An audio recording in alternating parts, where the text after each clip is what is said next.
L'Arxiu Històric d'Edam és un espai condicionat per custodiar el llegat de la companyia, des dels inicis fins a l'actualitat. L'arxiu es va crear quan la fàbrica de Rosselló va deixar de produir el 1992. 3 treballadors de la companyia van començar a recopilar material de tota mena, ho van posar en un magatzem. Ells sabien el valor que tenia tot això, perquè era l'evolució històrica de l'empresa.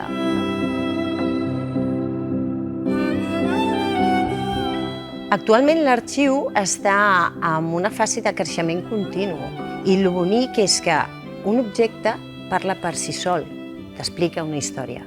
Però quan tens molts objectes, els pots vincular entre ells i generen més històries.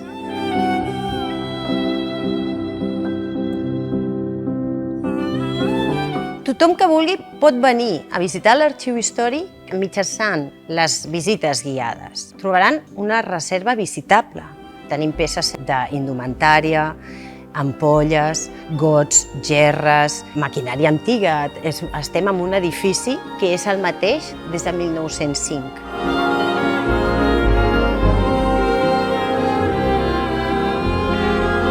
La digitalització és recopilar el màxim d'informació d'una peça a partir de la imatge.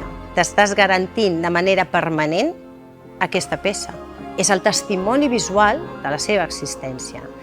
Alhora també és una opció que permet la difusió de les col·leccions. Que hi hagin entitats externes que demanin per peces de l'arxiu és un indicatiu de l'interès que desperta. És una manera de difondre a nivell extern les peces que tenim.